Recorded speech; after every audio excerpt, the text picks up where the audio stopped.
I'm Anushka from Peta, India. Just in time for International Women's Day, our female supporters have crammed up themselves in wired cages to give passers-by a message that hens are crammed up in such small cages all their lives, and they are not even allowed to spread even a wing. As a result, their muscles deteriorate, their bones deteriorate and weaken, and they are made to produce around 300 eggs per year, whereas genetically they are supposed to give only 15 eggs per year. As a result, they are irritated and frustrated, and they end up pecking each other. To get rid of such problem, the poultry farmers cut their beaks off using hot blades, which is very cruel.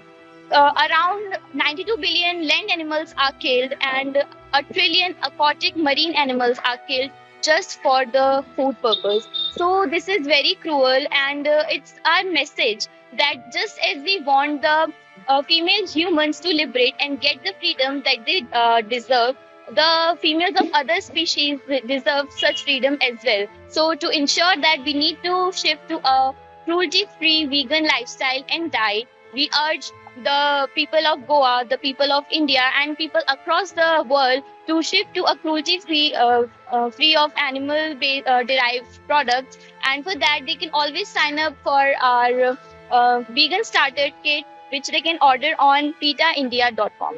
Thank you. Goa being a tourist place or any other tourist place, many of the tourists try to have a non-vegetarian chicken. What message you want to give there?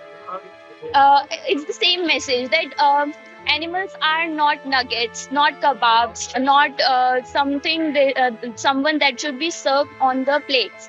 They have the same sentiments like all the animals. Animals from humans to hens have same sentiments, same feelings. They want same kind of freedom. They want they love their offspring. So we should treat them as we treat humans. Subscribe Prudent social media channel and press bell icon for latest notifications.